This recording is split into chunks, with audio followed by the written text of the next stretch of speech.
Hello and welcome to True Love, No Shame, a podcast on recovering from Christian purity culture. I'm Danny Fankhauser, author of Shameless, How I Lost My Virginity and Kept My Faith. You can learn more at shamelessthebook.com.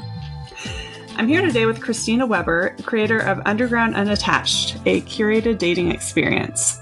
So, Christina, as someone who was raised on a lot of standards on what was sort of okay in relationships, like many Christians, I focused more on what not to do and wound up at 26 sort of having never really dated. So the reason I wanted to bring you on this podcast was because I think, based on your experience, you'll have a lot to share about kind of, how to do relationships and how to do them well. Yeah, for sure. I'm so excited to be here. Your story is fascinating. Yeah. Yeah, so let's start and kind of dig into Underground Unattached. What was kind of, how did it come to be, and what's kind of your vision for it? Yeah, good question. So leading up to the summer of 2014, I was living in New York City, and I had produced 3 concerts and a crowdfunding campaign for a women-centric brand called Feminine Weapon. And at the end of that stretch, my mother asked me if I was dating anybody. At the time, I was 33, and I responded with a blank stare. Like, dating anybody? Did you not see what I just did? I was surrounded by a ton of amazing women, and that's where I was spending all of my time building relationships. However, there was no man in sight. And I realized within that question that we have to inject energy in our desires. And I was showing up nowhere in the universe saying that I was open, willing, interested, ready for a relationship. So why would I be given that person? And I realized in that moment, I have to focus on this too. Like, I need to show up in this area of my life. So summer of 2014, I downloaded Tinder. I had never tried online dating. And within 3 weeks, I was drained. I was an entrepreneur. I was living in New York City. Time was very valuable to me, and I didn't have a lot of it to waste. And I didn't feel as though I was meeting anybody who would positively impact my life. And I thought, there's got to be a better way. And I had many friends who were feeling the same way too. So I thought, why can we just get everybody into a room? Why not put everyone into like a room they can see, the energy exchange and who are they interested in, and they can start their own conversations. And so I consulted with a social psychologist and engagement expert, and we developed a series of activities designed to foster connection and accelerate closeness. And I started producing these experiences in August of 2014. And now we've had over 1,000 people have come through. We've, hosted them in New York City. We expanded out to Los Angeles. And it's been a really, really interesting journey, not only for myself of the people that I've met, but the energy that I've taken in and learning, other people's struggles and what they were trying to figure out in love and relationships. And then also of, this entrepreneur journey for me of like, what is this business? What is Underground Unattached? And most recently, we went through a startup accelerator program, 2.5, nearly 3 years after that first Underground Unattached experience. And we are now building the platform for user or member-generated dating experiences. Got it. Yeah, I think that's so interesting what your experience was with Tinder, because I felt so the same way about it. It was sort of like, dating apps were sort of built to create efficiency in terms of like you can filter people and, search for something and swipe through everyone who's available, who's nearby. But then you spend hours on them and hours talking to people, and then you meet them. And the minute I, see someone walk into the bar, like to meet up, it's like I have this immediate, attraction or not. And you wind up spending a lot of time and not actually finding someone that you want to actually, commit to a relationship with. Yeah, for sure. I'm often asked, like, what do I see the issues of dating? And so the apps have given us, this ease of ability to connect with many different options, and to, expand beyond our neighbor or our colleagues. They haven't necessarily inspired the skill sets to be successful at relationships. And I see it's a lot of wasted energy. You walk into that Mm-hmm. that bar, that wherever you're meeting this other human being, and within that second, like whether this could, it's somewhat, I want to say that second, but I'll actually backtrack on that thought later if we get into it. But you then somewhat, if you realize, wait, this isn't the person for me, then you coach yourself for the next like 45 minutes to 3 hours to be present. There. So there's a lot of wasted energy and a lot of people going out on like 10 dates a week. Mm-hmm. Yeah.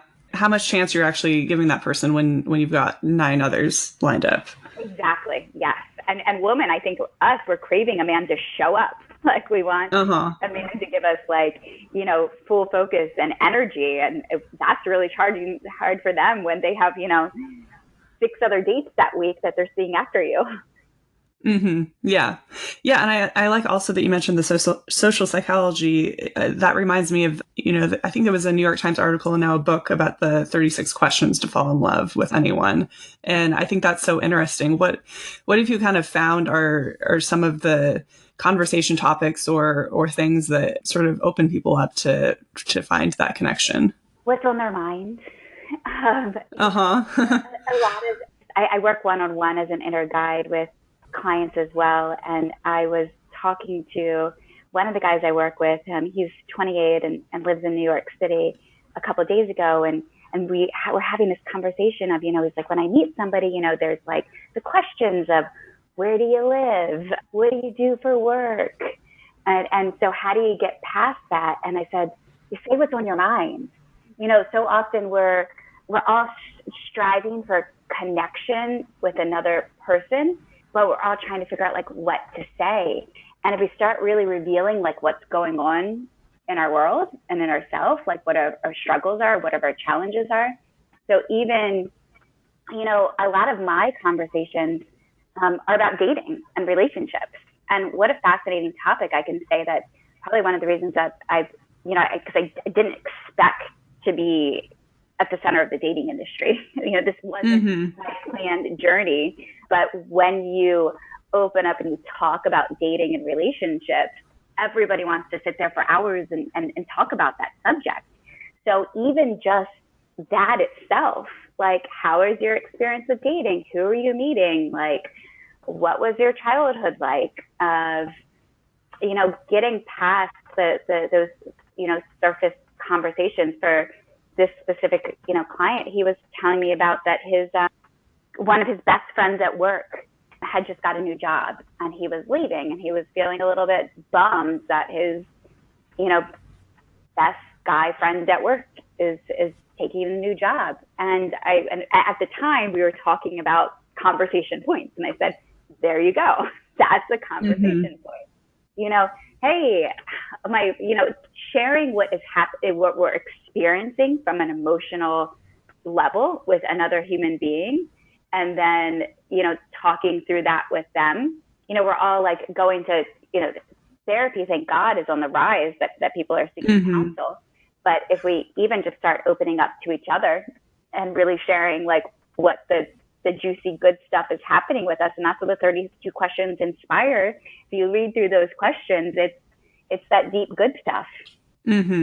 I think kind of what goes through our minds is like, is this thing going to make me sound good or bad? And that's how we're like, this is not okay to say on a date, but it's stuff that we would say to a friend.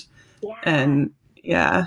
And that's what we have to start like relating to everybody as though they're all friends. And also, with your story of having, trying to abide by all of these rules, like that's a hard place, from our, we live in a world or society that begins to domesticate us, at age, pretty much as we're born, but we start to really pick up on it at age 3.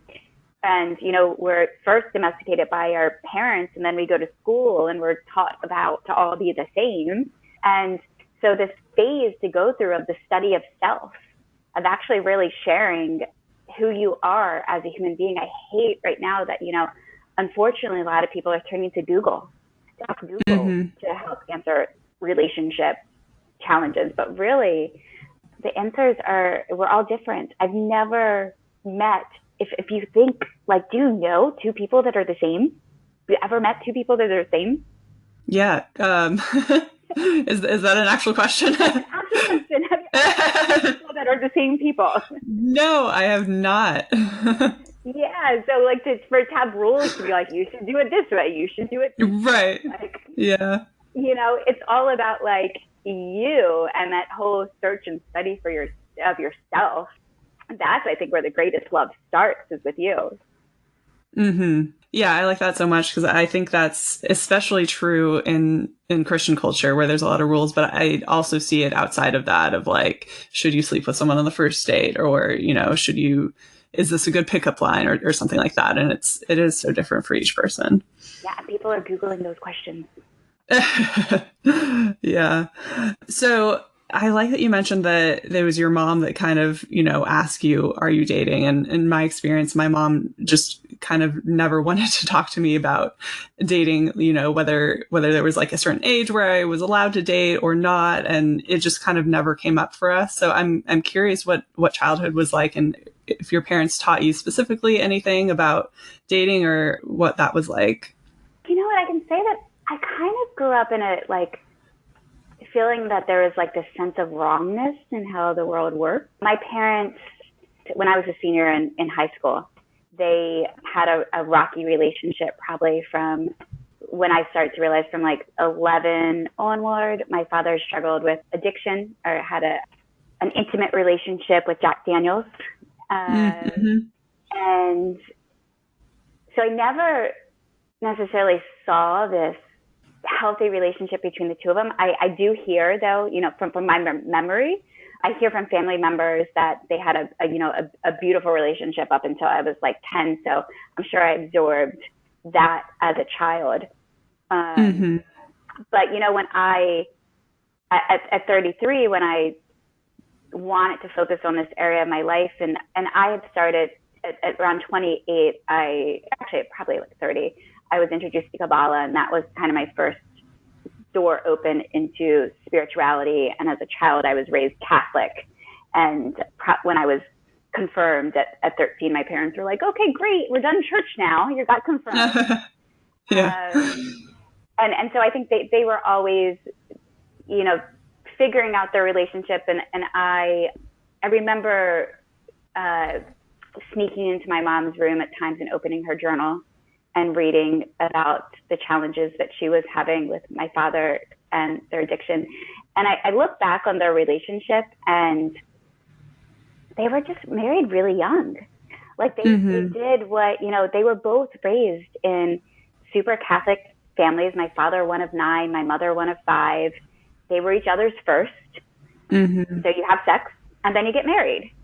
None of them, had experience dating anybody else, and they didn't even know who they were as individuals. So I can say that, yeah, I've learned from that. I'm now 36, and I can say I've made so many changes just within the past year that would change who my partner will ultimately be. From I stopped drinking alcohol, I started a meditation practice, like I've come more into myself, and that took me to get to 36. Mm-hmm.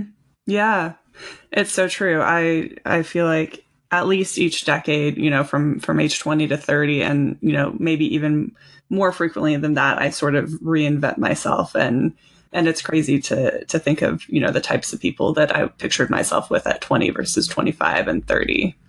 Yeah. And I was that person too. Like I always said, I want to be married by like 22, and I want to be on at 5 kids at one point. And I still have this deep craving to be a mother, not with 5 children, but also this deep trust in the universe that whatever my path is supposed to be, that's what will be. Mm-hmm. Yeah, and I think that's true of our culture, with the Disney movies, and then especially religious cultures, that kind of relationships are focused around marriage, and that's kind of the purpose of it, is like, this is what we're moving towards. And but seeing how people change, it's interesting how a relationship that ends, by that logic, we would see that as a failure. But by thinking of people as changing creatures, it's that's just kind of part of the journey.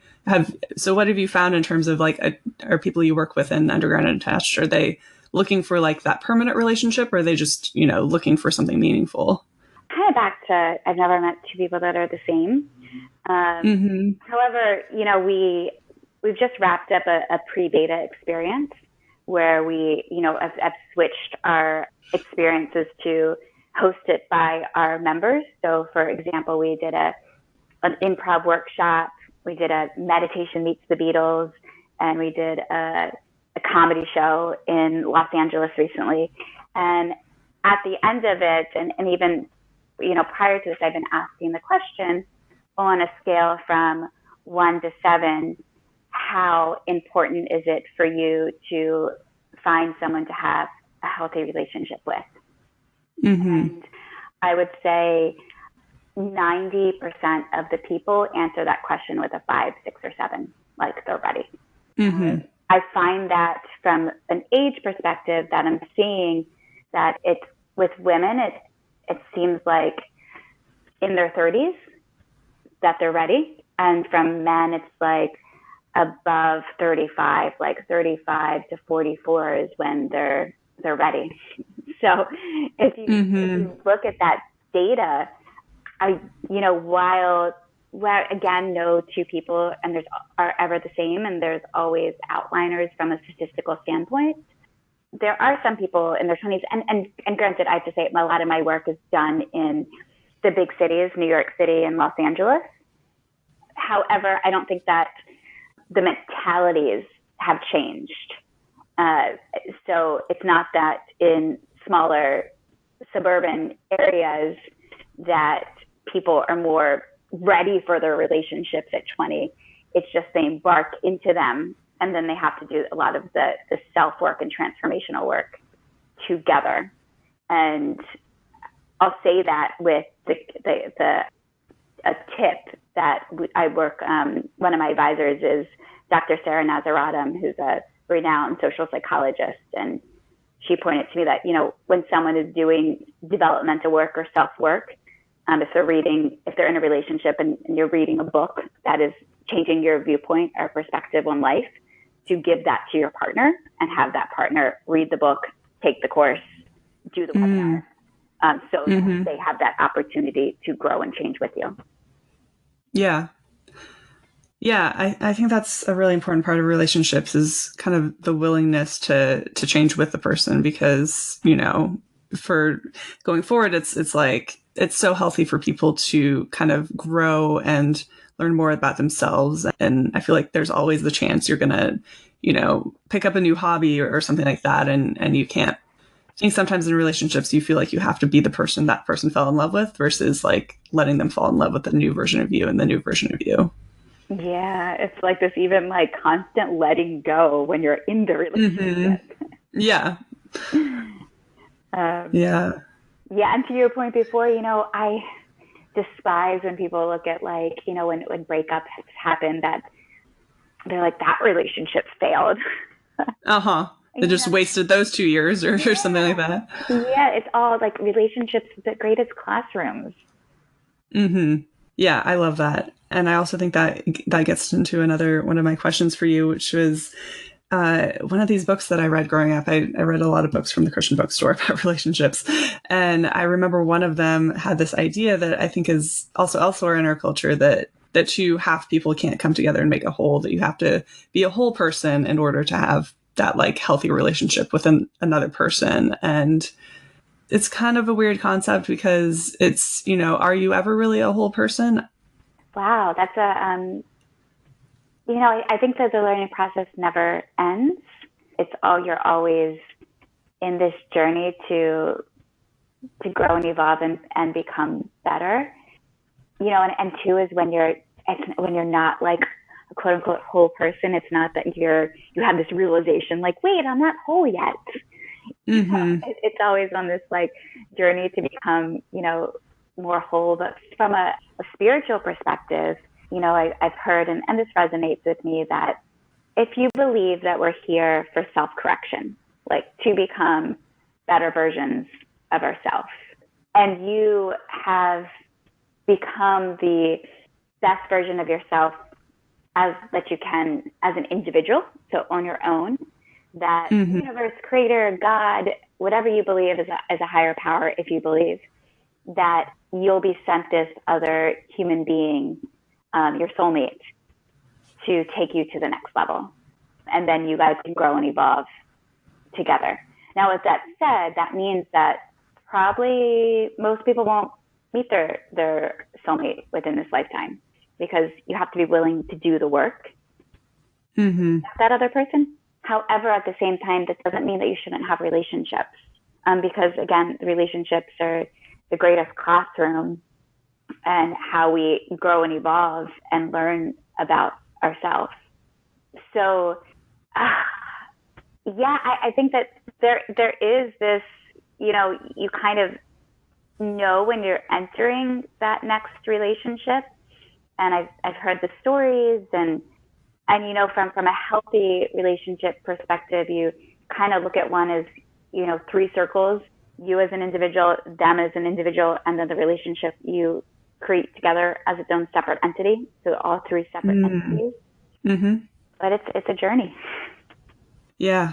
And I think there's also the concept of that soulmate or that right person to be with. And, kind of like the purity culture version is like, hold out and, don't be intimate with anyone else until you find that right person, versus kind of what you're saying is that all relationships, help you develop as a person. And I think that's what I found in my life was kind of like, I'm not doing my future spouse any favors by not having relationships, because I'm not like building relationship skills. Like how do you have a fight with another person and, get through it together? Yeah, totally. Like that's like, you have to practice, we're kind of, fascinating because, we think of that like where at school you're on the swim team and you practice being on the swim team.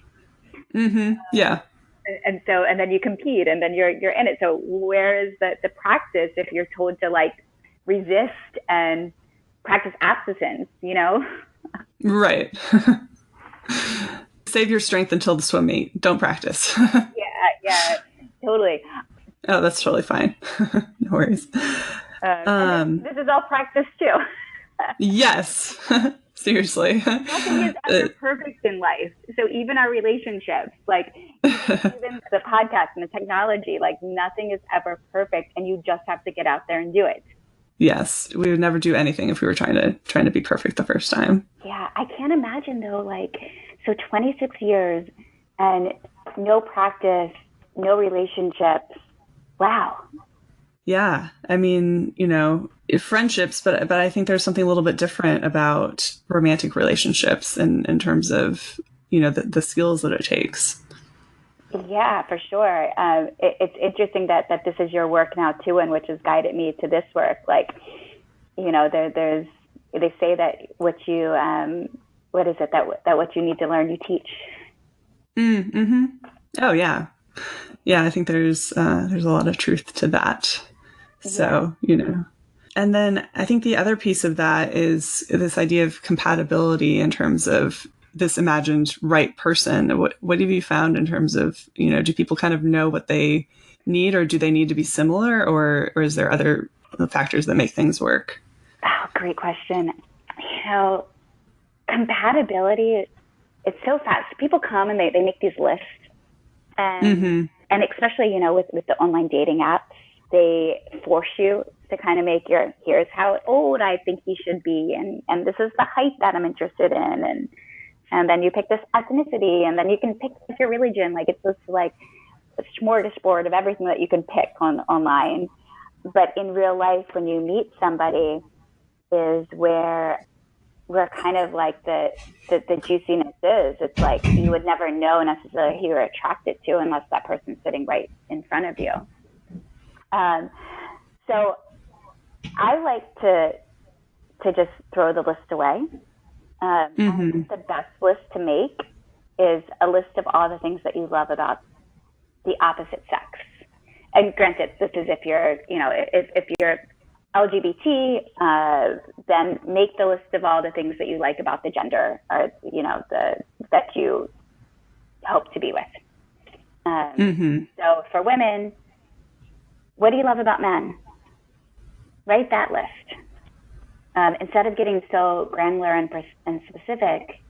And I see, unfortunately, we're living in a time where I've asked this question to many women and they blank. Like, they're like, I can tell you all the things I like about other women, but men, except that they have this one list of like this imaginary guy. And so that's almost like allowing our imagination to make up this make-believe story that's non-existent and looking for someone to cast into our story. Whereas we just make a list of all the things that we love about the opposite sex, we stay open and we don't know what it'll look like and be. And it can be sort of magical. Like if we go back to, for me, the first time that I fell in love, I was nearly 16. And what was so magical about the story is that it was unknown and I went with it. So it was just full of surprises. So you've got to not almost be open to like the unpredictability of compatibility and of the relationship. Also is that when you're single, I would say, like, put yourself in real life situations that enable you to develop rapport with people who you would ultimately envision being with over periods of time. So this is where actually church is a great place to go. That was the number one place couples used to meet prior to, online dating and, between couples, between church and then friends introducing the others. And then work is a great place. However, we are at the rise of me being an entrepreneur and I work remotely and solely sometimes, that doesn't provide the best breeding ground for relationships. So communities, like what courses, classes, after you're out of university, you're not face to face with people to really build rapport. I find it so challenging to know that you're to go on like an online date with somebody and spend, 45 minutes to 3 hours over coffee, dinner, or drinks, the standard date. And you're to know at the end of that time whether this person, could potentially be the quote unquote the one. So right. Find ways to be in each other's presence for longer periods of time and wipe away this idea. Like we all have this instant gratification world that we're living in, where we want to know like right away if this person could be the one. And I like the thought of focusing on building friendships, especially, when you're in your 20s and then your 30s, if you're focused on more so of like, how can I practice being around the male energy or the grounding energy or the masculine energy, whatever you want to call it, like put yourself in environments where you can like learn about men without the pressure and the anxiety that sometimes comes with relationships. Because you never know, if you have like in your 20s, you have like, say, making this up, but like 20 good guy friends.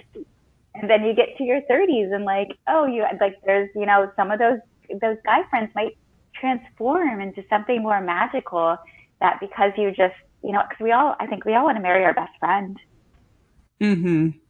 So yeah. have those like, be okay with like, and put your intentions out there. A lot of people don't put their intentions out there. Like, I started saying like, hey, actually, like, when I meet a guy who's single, because you meet a guy who's single and you're ultimately, or a man meets a woman who's single and they're both like, what do we do with each other? Like, oh, you're attractive. Like, what do we do next? Without being like, hey, you know what I'm thinking? Like, let's be friends.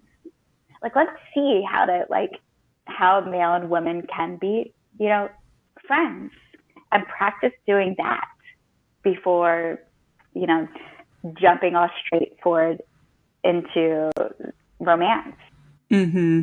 Yeah, because I think you learn the things about the other person that you need to know and that matter in the long run. It's not like, how tall they are or a certain hobby that they have. It's, is this person reliable when they say that they're going to get lunch with me? Do they actually show up on time? And, stuff that you learn over time. Yeah, totally.